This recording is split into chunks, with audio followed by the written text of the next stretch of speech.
मन ने मारा है अपनी बेटी ने। आपके किस्सों का अंत में अंजाम क्या हुआ है? इकबाल शुरू तो वो तो इस केस में शुरू में ही हो गया। गुनहगार से गुनाह कबूल करवाऊं उससे पहले चांद प्रकाश जी से उनकी बेगुनाही कबूल करवानी होगी। पहला वार उनके कंधे पर किया गया था, दूसरे वार से हाथ की सारी नसें कट गई, तीसरे वार से जत्सा। नहीं मारा मैंने अपनी बच्ची को।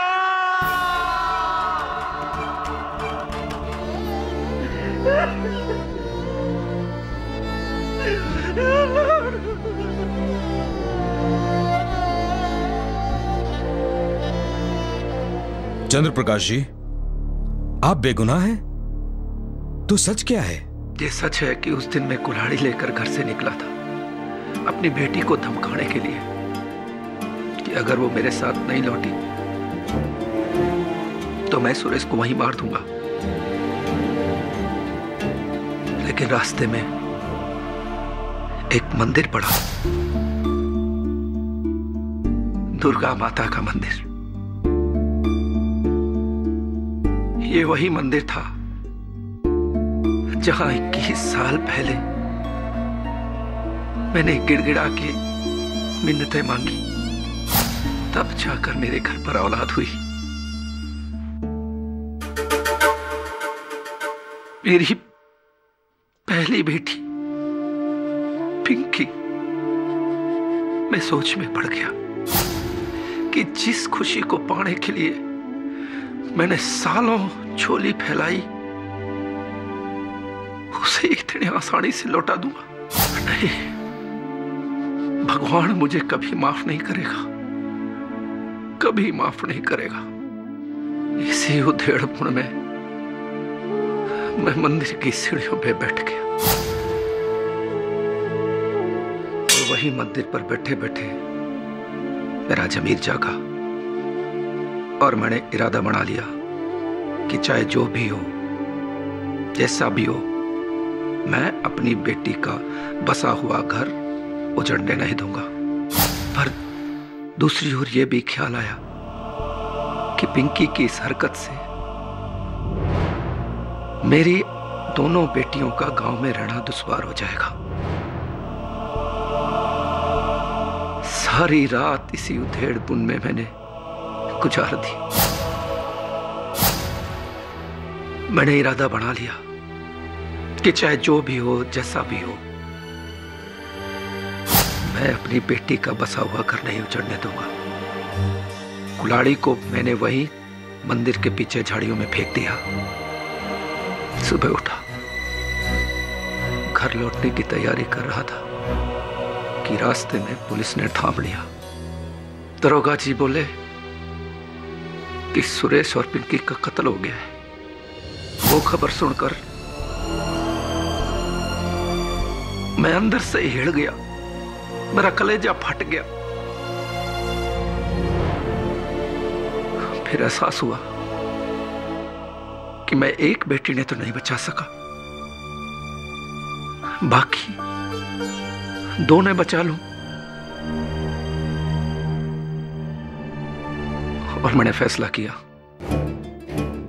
कि पिंकी और सुरेश की मौत का इल्जाम मैं अपने सर पे ले लूंगा। गांव वाले और पंच लोग यही कहेंगे कि गलती तो हुई है, लेकिन सुधार भी लिया है और मेरी दो बेटियों का भविष्य सुधर जाएगा। साहब, इसीलिए मैंने ऐसा। सुंदर है, बहुत सुंदर। थारा जमीर उस दिन मंदिर में ना जागा था चंद्र प्रकाश, बल्कि अभी अभी यहीं जागा है, वो भी केटी जी की दिल छूने वाली कहानी सुनकर। वाह! इसलिए तुम अपने किए को झुटला रहे हो, लेकिन सच वहीं का वहीं है कि खून तुमने ही किया है। भरद्वाज जी, क्या कहा था आपने? The case is over. Sorry my friend, but the case has just begun. शुरुआत है अभी। जैसा चांद प्रकाश जी के कथन के अनुसार इन्होंने अपनी कुल्हाड़ी माता जी के मंदिर के पीछे वाली झाड़ियों में डाली।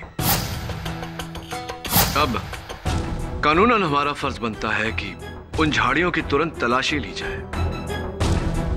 और अगर इनकी कुल्हाड़ी वहां मिल जाती है तब तो इनका सच प्रमाणित हो जाता है।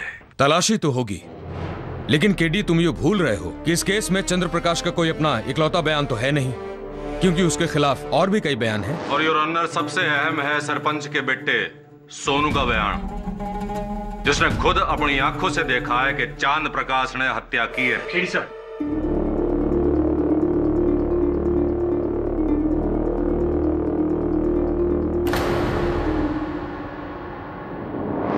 जज साहब, अक्सर अदालत में गवाह झूठ भी बोलते हैं। क्यों न एक बार फिर सोनू जी को कटघरे में बुलाकर उनसे पूछा जाए कि अब कहना के साहब जे चांद प्रकाश ही पलट के झूठ बोल रहा है। मैंने अपनी आंखों से घाणोरा के तबेले में इनको पिंकी और सुरेश ने मारते देखा, और दर्शक की तरह वहां खड़े रहे। उन्हें रोकने का प्रयास नहीं किया, पिंकी सुरेश को बचाने का प्रयास नहीं किया, बस खड़े खड़े देखते रहे। मैं कोई फिल्म का एक्शन हीरो ना हूँ जो बीच में कूद पड़ता, और जो बीच में कूद पड़ता तो यहाँ पिंकी सुरेश के साथ मारी मौत का भी केस लड़ा जा रहा होता। राक्षस से भी भयानक था ये उस टाइम। आप डर के भाग गए, चलो कोई बात नहीं।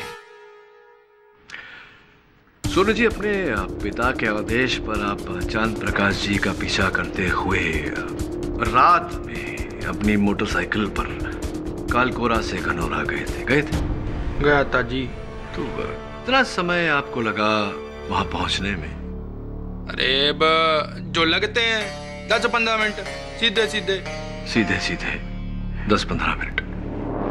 अभी प्राप्त जानकारी के अनुसार सोनू जी सीधा रास्ता कालकोरा से घनौरा जाता है। उस पर एक पुल है जिस पर मरम्मत का काम चल रहा है। मेरी जानकारी ये कहती है कि हत्या की रात उस पुल पर काम चल रहा था, जिसके कारण से वो पुल बंद था। अब एक ही रास्ता बचता है घनौरा पहुंचने का, मेन हाईवे, द्रुत गति मार्ग, जहां से अगर जाए तो कम से कम आधा घंटा 40 मिनट लगता है। आप 15 मिनट में कैसे पहुंच गए? इसका अर्थ ये हुआ सोनू जी कि आप भी चांद प्रकाश जी की तरह उस रात घनौरा गए नहीं। जब आपने चांद प्रकाश जी को वहां देवी के मंदिर में देखा, आप वहीं से कालकोरा लौट गए। क्या मैं सही कह रहा हूं या मैं सही कह रहा हूं?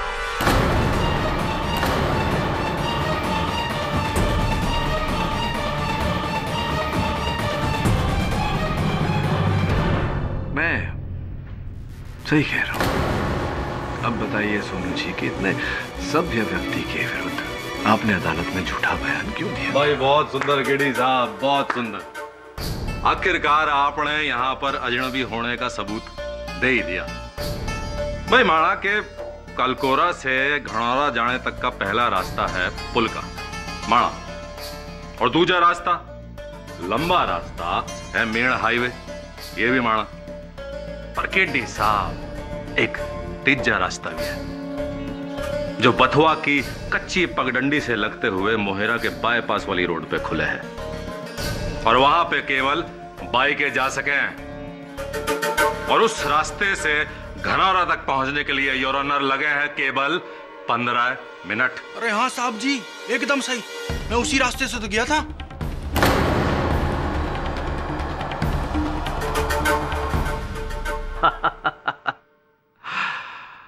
हर खबर किसी नक्शे में नहीं मिलती केडी साहब।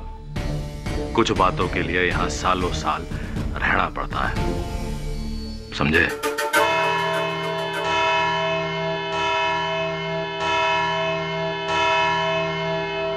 यह अदालत परसों 11 बजे तक के लिए मुलतवी की जाती है। धीरज रखिए लाजवंती जी। ऐसा सोचिए कि आपके पति ने अपना बयान बदलकर हमारा काम आसान कर दिया। बहुत जल्द असल हत्यारे तक।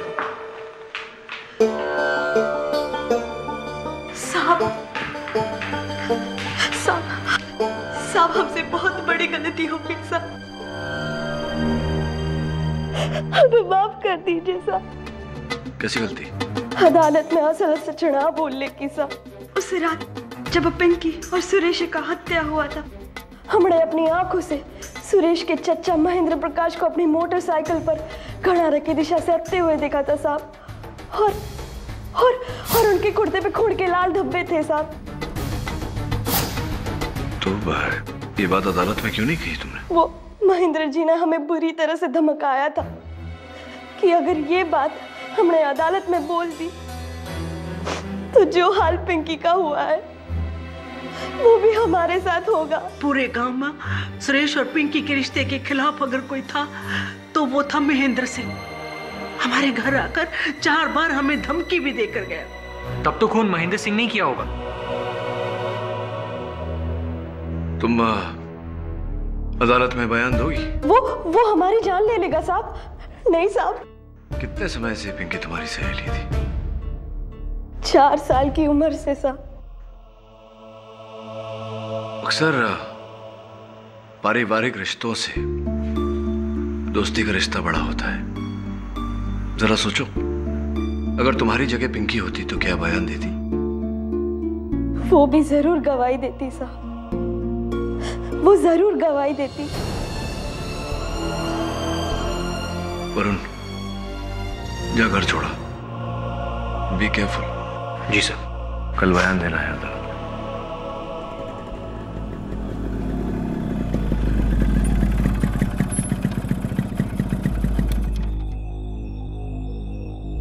अरे छोरे, थारी फटफटी खराब होगी के?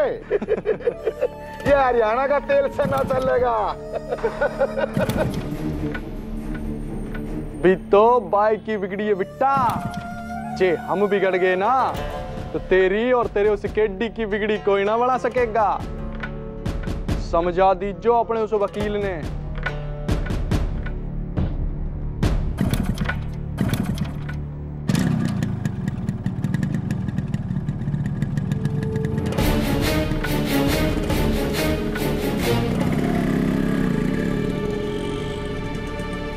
क्या होया महेंद्र सिंह जी? पसीने क्यों छूट रहे हैं भाई आपके?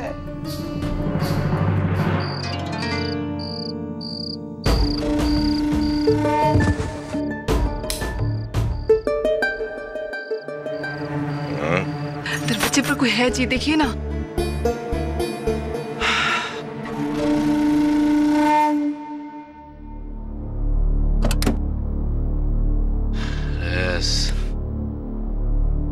कौन खुजली कर रहा है?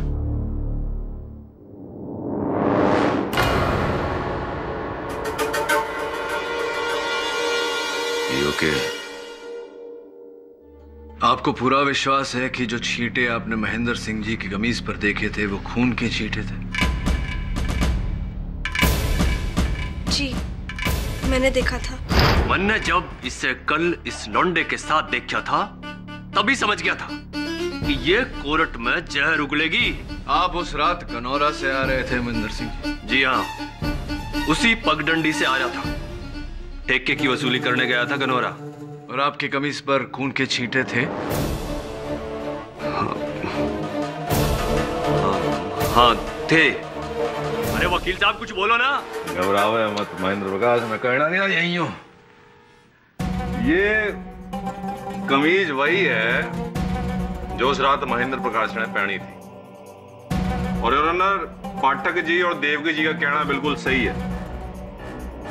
ये कमीज खून से सनी हुई है, लेकिन ये खून के निशान सुरेश और पिंकी से तो दूर किसी इंसान के भी ना है योर ऑनर। सर जी, वकील साहब एकदम ठीक कह रहे थे। वो हमारी बाइक के आगे एक खरगोश कट गया था और उसी के खून के छिट्टे हमारी कमीज पे आ गए थे। मोटरसाइकिल के पहिए के नीचे खरगोश आ गया और खून के छींटे इतने ऊपर तक आ गए। अब जनाब केडी जी कुछ भी सोचे हैं, लेकिन सच्चाई तो यू ही है। और इन कुर्ते पे लगे खून के दागों को साबित करेगी ये फोरेंसिक रिपोर्ट योर ऑनर। ये खून खरगोश का ही है, बनी रैबिट है।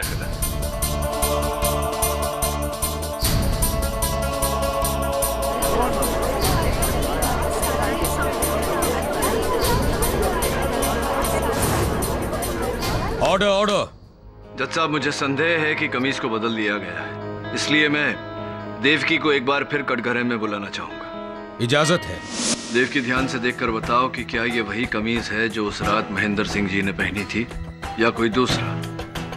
जी हम ठीक से नहीं कह सकते, शायद ये ही है या फिर। योर ऑनर, शायद वायद की कोई गुंजाइश ही ना है, सीधा साधा वही कमीज है बस। महेंद्र जी, अगर ये कुर्ता वही है और इस पर खरगोश का खून लगा हुआ है तो फिर आपने देवकी को धमकी क्यों दी थी कि अगर अदालत में इसने कुछ कहा तो आप इसका वही अंत करोगे जो पिंकी का हुआ है? सर जी, बात यो है, जब गेहूं पिसता है ना तो घुन भी उसके साथ पिस जाता है। अच्छा, दुनिया जाने थी कि सुरेश और पिंकी के रिश्ते के खिलाफ सबसे ज्यादा मैं ही हूं, और ऐसे में हमारे साथ वो खरगोश वाली घटना होगी, हमारे पे उंगली उठती तो कौन हमारा यकीन करता? अरे ये तो अच्छा हुआ कि भारद्वाज जी ने हमें बता दिया था कि खून की जांच हो सकती है, वरना ये लौंडिया तो हमें अंदर करवा के रहती। और सर जी, ये लौंडिया होती कौन है हम पे उंगली उठाने वाली? चांद प्रकाश जी और कपिल के अलावा केवल ये जाने थी कि सुरेश और पिंकी किस छुपे हैं, और इसमें कोई शक ना करे। इसका फैसला अदालत नहीं, पंचायत करेगी, पंचायत।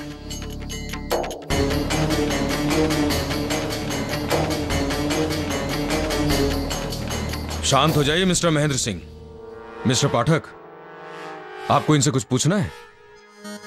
इनसे तो कुछ नहीं पूछना है, लेकिन हाँ, पुलिस से अवश्य पूछना चाहूंगा कि मंदिर के पीछे झाड़ियों में उन्हें वो कुल्हाड़ी मिली या नहीं। ना जी, पूरी झाड़ियों का चप्पा चप्पा छाण मारा हमने, कुल्हाड़ी तो दूर, एक कैंची भी बरामद ना हुई। सरकार, पुलिस को लागे है कि ये आदमी मनगढ़ंत कहानियां बना करके हम सबको बना रहा है। इसी ने उसे नदी में फेंका है मर्डर वर्डर करके। बहुत सुंदर इंस्पेक्टर साहब, लेकिन योर ऑनर, वो कुल्हाड़ी ना तो झाड़ियों में है और ना ही किसी नदी में।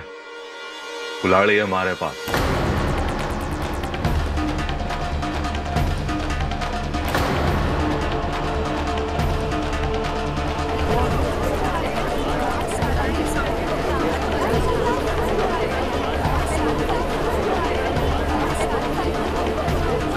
Order order. के पटक जी, हमारे पिटारे से आंखें तो ना चौंधी आ गई। योर ऑनर, कल रात को हमारा कोई गुप्त शुभचिंतक हमारे दरवाजे के सामने एक कुल्हाड़ी छोड़ गया था। चंद्र प्रकाश जी, देखिए तो, ये कुल्हाड़ी कहीं आपकी तो ना है? जी वकील साहब, करेक्ट, क्योंकि इस कुल्हाड़ी पर जो निशान हैं वो चांद प्रकाश जी की उंगलियों के ही हैं,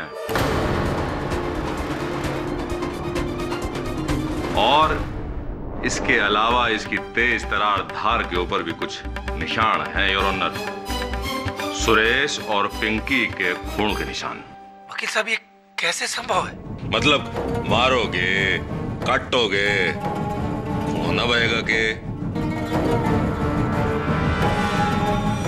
जज साहब, ऐसा भी तो हो सकता है कि इस कुल्हाड़ी को किसी ने झाड़ियों में से चुराकर उसके बाद इस पर पिंकी और सुरेश का खून लगाया।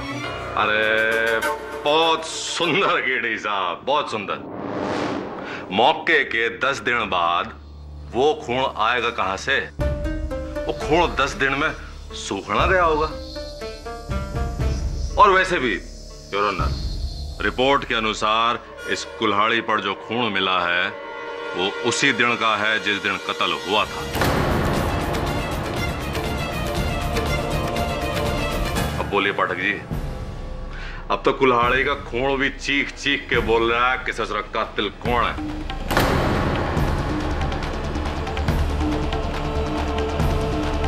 तो ये कहना चाह रहा है कि सब मिले हुए? जी, सोनू, महेंद्र प्रकाश, सरपंच, इन सबकी मिलीभगत लगती है। और अब चांद प्रकाश की कुल्हाड़ी प्रोसिक्यूटर भारद्वाज को देकर यह पक्का कर रहे हैं कि उनका इस केस में कोई हाथ नहीं। प्रश्न ये उठता है कि चांद प्रकाश उनका नाम क्यों नहीं ले रहा? अपनी बेटियों के लिए? जी सर, दैट्स द रीजन। अगर ऐसा है तो एक बात तो स्पष्ट है वरुण, कि जो कुल्हाड़ी अदालत में बतौर सबूत पेश की गई है उस कुल्हाड़ी से हत्या नहीं हुई। हत्या किसी और कुल्हाड़ी से हुई है, और जब तक वो कुल्हाड़ी नहीं मिल जाती सच सामने नहीं आ सकता। भाई मारे को एक बात समझ में ना आ रही कि भारद्वाज के घर के बाहर, वो भी आधी रात को, वो कुल्हाड़ी रखी तो रखी किसने? तो मन्ने के पता? मन्ने तो सोची इस सोनू ने राखी होगी उड़ा कुल्हाड़ी। बड़े इसमें ना घसीटो महेंद्र जी, मने कुछ ना पता। अरे ऐसे क्या घूर रहे हो? लग रहा है जैसे मैंने ही खुद मारा है दोनों को। अरे तुम लोग आपस में क्यों झगड़ रहे हो? हैं? जो भी हुआ अच्छा हुआ। कानून को चांद प्रकाश की खूनी कुल्हाड़ी दे दी, वरना इल्जाम हम पंचों पे आता कि भाई जात बिरादरी के चक्कर में हमने उस छोरा छोरी को मार डाला।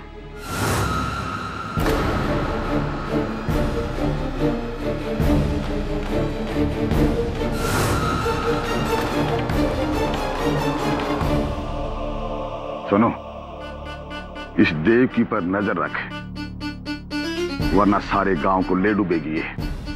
ये सब काम हमसे ना करवा बापू, वरना बाद में फंसते हम ही हैं। अरे बावड़ा चाहिए। महेंद्र, तू गांव में सबसे समझदार है, तू उस पे नजर रख। जी सरपंच जी, इब तो मैं ही रखूंगा इस देवकी पे नजर।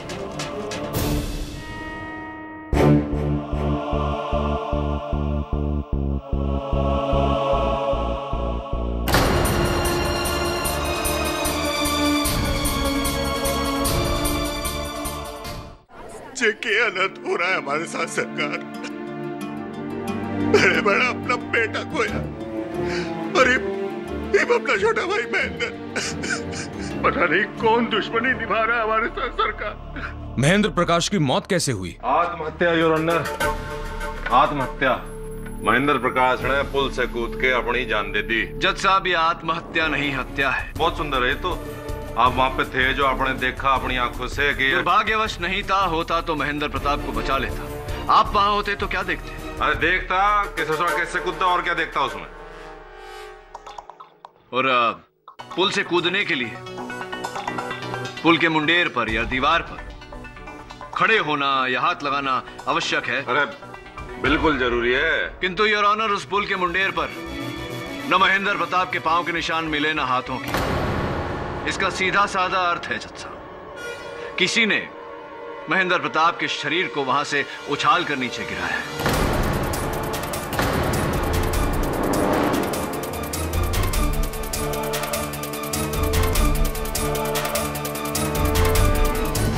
आप ठीक कह रहे हैं सरकार। मारे को भी लगता है कि किसी ने हमारे भाई महेंद्र को मारा है, क्योंकि परसों रात जब वो अपने घर लौटा तो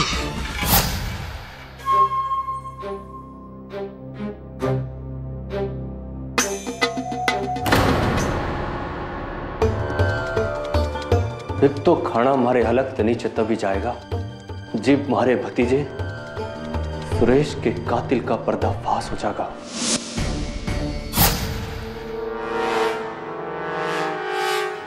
सुरेश का कातिल?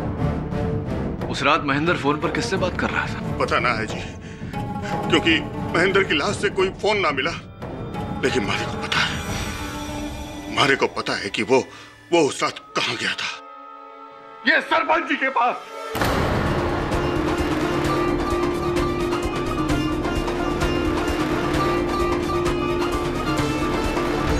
क्योंकि साहब जी, उस रात उसके जाने के बाद सरपंच जी के आदमी का फोन आया था उसके पास। घूरिए मैं सरपंच जी, इब मैं डर गया तो लानत हमारी जिंदगी पे। साहब जी, इब मैं आपको सब सच बताता हूं। देखिए मनोहर बाबू, हमें घुमा फिरा के बात करने की आदत ना है। कट टू कट मुद्दे की बात पर आता हूं। मेरा बेटा सेन है सोनू, पिंकी से घना लाड करे से उसके साथ शादी रचाना चावस है। मैंने मना कर दिया कि भाई ऐसा ना हो उसके, लेकिन क्या करूं, बाप हूं ना। बेटे की जिद के आगे हार गया और मैंने वचन दे दिया, बेटा तेरी शादी पिंकी के साथ ही होगी। आपका जो छोरा है सुरेश, आजकल पिंकी के साथ घनी घुटर घूं कर रहा है। उसे समझा देना कि पिंकी के साथ अपनी लव स्टोरी को इतने ही खत्म कर दे, नहीं तो हम उसे खत्म कर देंगे। सरकार, सरपंच लक्ष्मण लाल ने ही मारा है मेरे बेटे और मेरे भाई महेंद्र प्रताप को। ये अपने छोरे और छोटे भाई की मौत की वजह से बावड़ा हो गया है, तभी तो अनाप शनाप बोल रहा है। भला मैं अपने बेटे सोनू की शादी पिंकी से कैसे करवा देता? सरपंच जी, जब आपको इन दोनों की शादी नहीं करवानी थी तो फिर आपने पंडित जी से सोनू और पिंकी की कुंडली क्यों मिलवाई थी?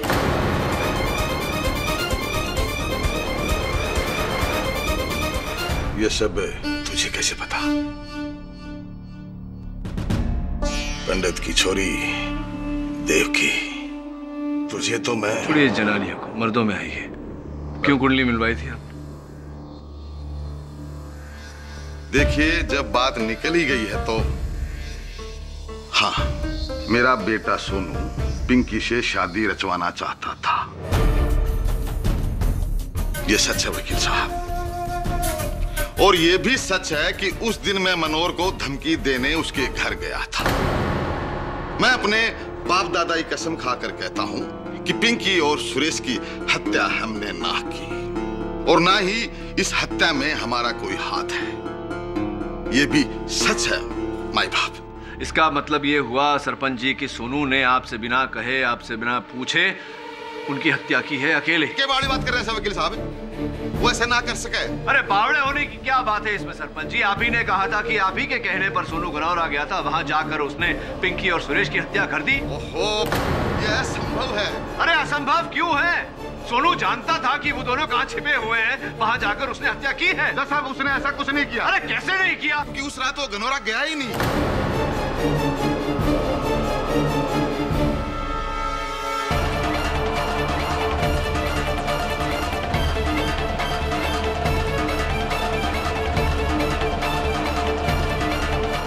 अगर वो गनौरा गया नहीं था तो फिर उसने चांद प्रकाश जी को पिंकी और सुरेश की हत्या करते हुए कैसे देखा सरपंच जी? दूरबीन से?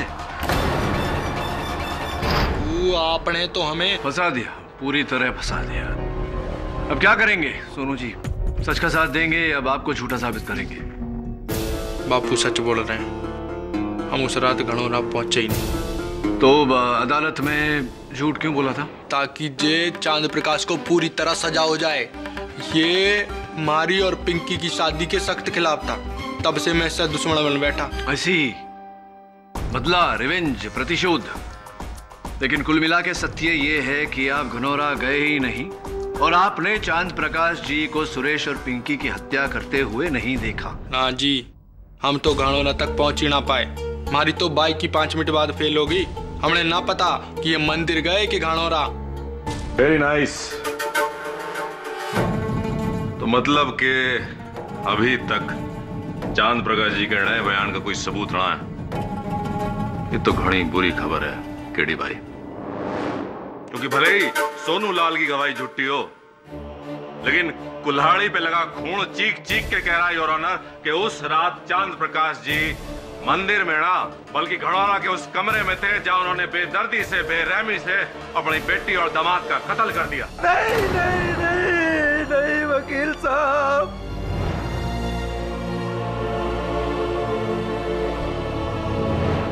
जज साहब, आप हमें किसी भी इल्जाम में, किसी भी आरोप में सूली पे चढ़ा दो, फांसी दे दो,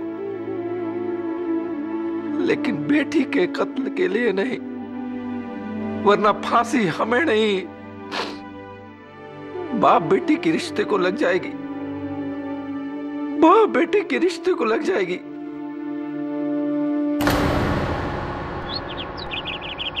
मिल गया सर। सेल कंपनी से महेंद्र प्रकाश का फोन रिकॉर्ड। मुझे लगता है मरने से पहले महेंद्र प्रकाश इसी नंबर पे बात कर रहा था। लगा जरा।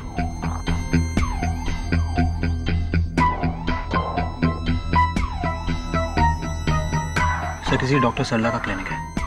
महेंद्र प्रकाश किसी महिला डॉक्टर के क्लिनिक में क्यों बात करेगा? एक काम कर वरुण, तू जा और पता लगा कि क्या माजरा है।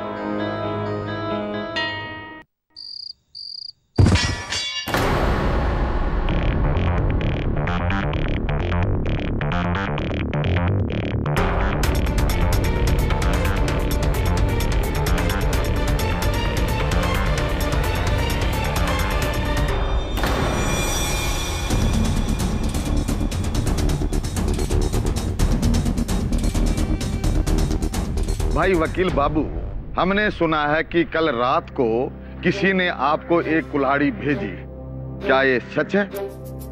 जी ठीक सुना है। पंचायत चाहती है कि उस कुल्हाड़ी को तुम यहाँ मेरे सामने पेश करो। क्षमा चाहता हूँ सरपंच जी, संभव नहीं। वो कुल्हाड़ी तो मैंने पुलिस के हवाले कर दी है, वो सरकारी सबूत है।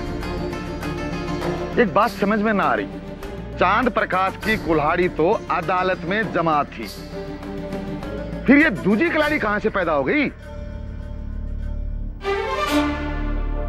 सरपंच जी, वो कुल्हाड़ी किसकी थी, उस पर खून किसका था, ये तो कल आपको, मुझे, यहाँ उपस्थित बाकी सारे लोगों को पता चल ही जाएगा अदालत में, फोरेंसिक रिपोर्ट आने के बाद। बहुत बड़ा दिन है मेरे लिए कल, तैयारियां करनी है। केस के बाद बैठ के वार्तालाप होगी।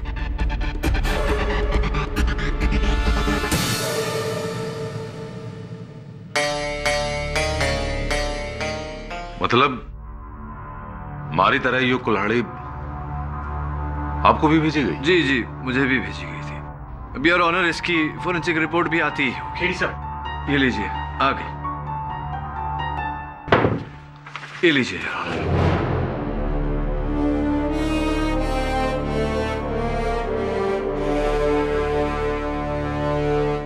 ये क्या है मिस्टर केडी? क्या हुआ था? इस पे ये खून के निशान नहीं है, ये तो कोई लाल रंग का पेंट है, और इस पे जो निशान है वो आपकी उंगलियों के हैं मिस्टर केडी पाठक। जी जी जज साहब, लाल रंग की पेंट है और जो उंगलियों के निशान है वो मेरे ही हैं। हम समझे नहीं। जज साहब, दरअसल मैंने ये कुल्हाड़ी जो है ये मेरे सहायक वरुण द्वारा लाजवंती जी के घर के बाहर, दरवाजे के बाहर फेंकवाया था। अरे यो क्या मतलब हुआ? हा? तो फिर पुलिस रिपोर्ट करवाने का और फोरेंसिक रिपोर्ट करवाने का क्या मतलब? सबका टाइम वेस्ट। ये तो सबकी आंखों में धूल झोंकना हुआ। नहीं जज साहब, दरअसल ऐसा नहीं है। मैं अदालत की आंखों में धूल नहीं झोंकना चाह रहा था, मैं किसी और की आंखों में धूल झोंकना चाह रहा था, ताकि इस केस पर पड़े हुए धूल को मैं जरा सफा कर सकूं, ताकि सबको सब कुछ साफ नजर आए। थोड़ा सा पेचीदा है भरद्वाज जी, मैं समझाता हूँ धीरे धीरे। मैं समझाऊं उससे पहले योर ऑनर, मैं देवकी को कटघरे में बुलाने की अनुमति चाहता हूँ। इजाजत है।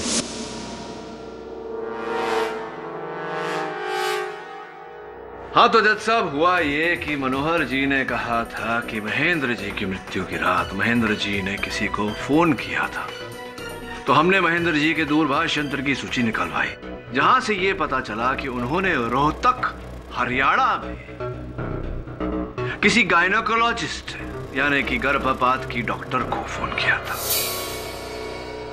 डॉक्टर सरला दोषी। डॉक्टर सरला दोषी से मिलने के बाद यह पता चला योर ऑनर कि यहां से कालकोरा से कोई लड़की उनके पास गई थी ये जानने के लिए कि वो गर्भवती हैं या नहीं। देवकी, तुम गई थी डॉक्टर सरला दोषी के पास। डॉक्टर दोषी का लिखित बयान आपकी मेज पर है जज साहब, तुम गई थी या नहीं? जी, ये सच है कि हम पेट से थे।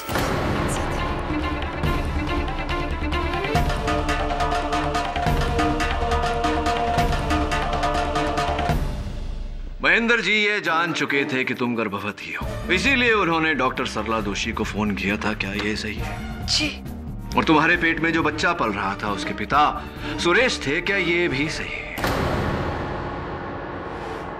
जी, ये भी सच है।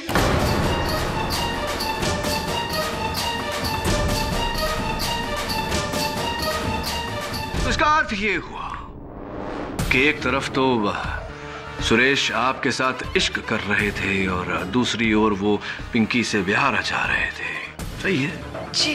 तो जब आपने सुरेश को बताया कि आप उनके बच्चे की माताजी बनने वाली हैं, तो क्या सलाह दी थी सुरेश ने आपको? जी उसने अपनी जिम्मेदारी साफ निभाने से इनकार कर दी थी साहब, और कहा था कि मैं उसे भूल जाऊं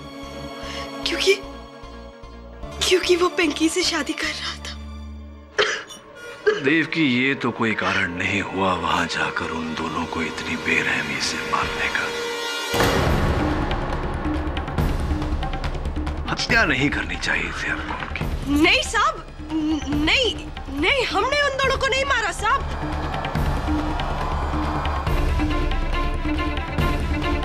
आपने सुरेश को नहीं मारा? नहीं साहब, इस पूरे केस में हम आपके सहयोगी रहे हैं। हाँ, भले ही सुरेश ने हमें धोखा दिया, पर हमने सुरेश को नहीं मारा साहब। और पिंकी तो हमारी सहेली थी साहब।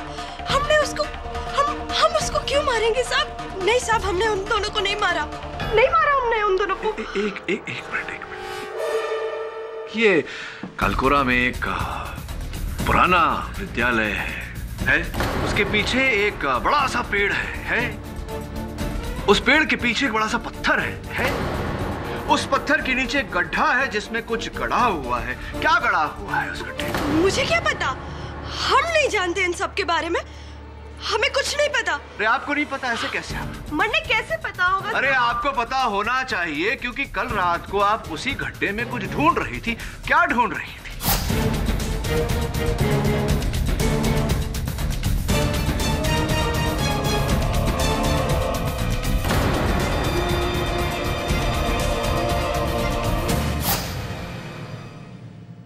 योर ऑनर,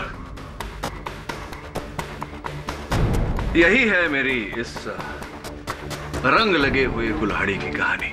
जब मुझे देवकी और सुरेश के संबंध का पता चला और इनकी गर्भावस्था के बारे में पता चला, तो मुझे पूरा विश्वास हो गया कि इन्होंने बदला लेने के लिए, प्रतिशोध लेने के लिए सुरेश और पिंकी की हत्या की। किंतु मैं इन्हें हथियार समेत रंगे हाथों पकड़ना चाहता था, इसीलिए मैंने ये कुल्हाड़ी लाजवंती जी के घर के बाहर फेंकवाई, ताकि देवकी जी को लगे कि हमें हत्या का हथियार मिल गया, और उसकी पुष्टि करने के लिए वो उस जगह जाए जहां इन्होंने हथियार को छिपाया था, और ऐसा ही हुआ यार। ये छोटा सा खेल मुझे खेलना पड़ा जज साहब, मैं अदालत से क्षमा चाहता हूं, लेकिन अब कत्ल का असल हथियार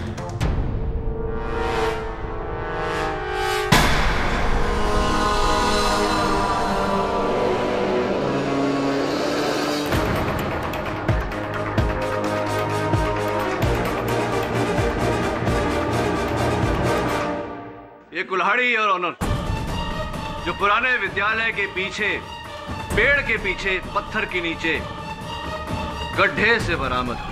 मुझे पूरा विश्वास है कि फोरेंसिक्स जांच भी यही कहेगी कि इस पर जो खून लगा हुआ है वो पिंकी और सुरेश का है, और इस पर देवकी की उंगलियों के निशान है। देवकी, सारे रास्ते बंद हो चुके हैं। इस कुल्हाड़ी की फोरेंसिक्स रिपोर्ट से यह स्पष्ट हो जाएगा कि यह हत्या आप ही ने की है।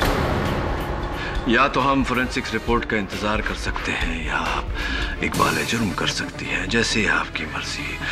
बहुत पुरानी कहावत है कि बुरी खबर सुनने और सुनाने में ज्यादा देर नहीं करनी चाहिए। क्या करना चाहेंगी देवकी जी?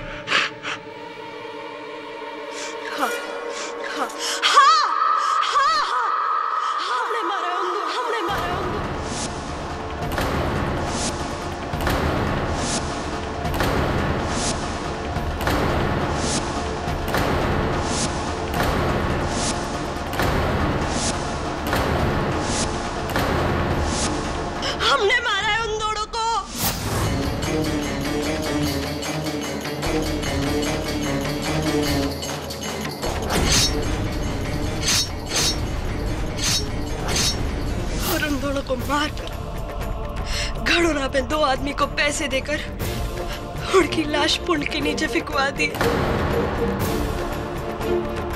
4 सालों से चाहती थी मैं सुरेश को, 4 साल। और उसने चुना भी तो किसे? उस पिंकी को, जिसने शादी के सारे कामकाज खुद हमसे ही करवाए, ये जाने बिना कि सुरेश उसका नहीं, सुरेश मेरा है, सुरेश मेरा था। और क्या सजा देती उन दोनों को मैं? मार डालो दोनों को मैंने। मेरी इतनी बड़ी बेइज्जती कैसे सहन कर सकती थी मैं? लेकिन चांद प्रकाश के खून से सनी वो कुल्हाड़ी। पुलिस के आने से पहले मैंने ही वो कुल्हाड़ी मंदिर की झाड़ियों के पीछे से छुड़ा और मेरे कंगनों में सुरेश और पिंकी का सूखा हुआ खून लगा हुआ था। उसी खून को मैंने किसी भी तरह उस कुल्हाड़ी में लगा दिया और उस कुल्हाड़ी को बोरी में डालकर आपके घर के सामने रख दी।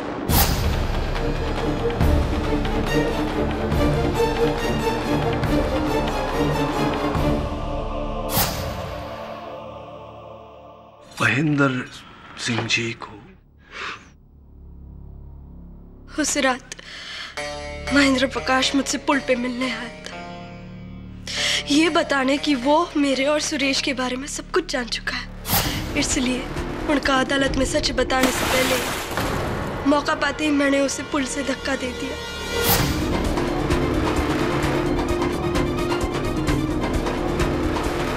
उसे भी मैंने मार डाला सुरेश के लिए। ताऊ जी जैसा बाप सिर्फ अपनी बेटी की लंबी उम्र की कामना कर सकता है, उसे मार नहीं सकता। ताऊ जी निर्दोष है साहब। देवकी जी, ऐसा कहा जाता है कि इश्क और जंग में सब जायज है, किंतु हत्या नहीं।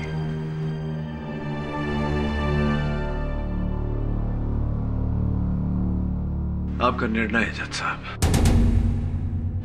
गवाहों के बयानात और हालात को मद्देनजर रखते हुए ये अदालत सूरज प्रकाश और पिंकी उर्फ पद्मिनी प्रकाश और महेंद्र सिंह के कत्ल में देवकी चंद्र को दोषी पाते हुए ताज़ीरात हिंद दफा 302 के तहत उम्र कैद का हुक्म सुनाती है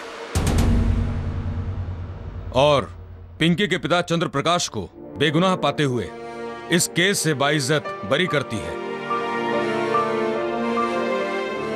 the case is closed. Bhardwaj ji. KD साहब, वैसे तो जब मैं केस जीतू हूं तब ये बोलूं कि भाई वाह बहुत सुंदर फलाना ढिमाका, लेकिन आज सच्चाई की इस तरह जीत देखकर कहना पड़ेगा कि भाई वाकई बहुत बहुत सुंदर।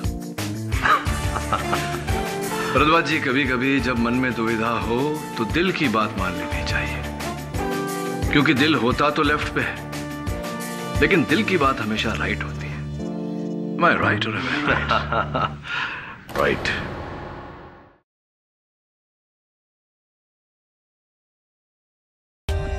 For more updates, subscribe to our channel, click the show links and enjoy watching the videos.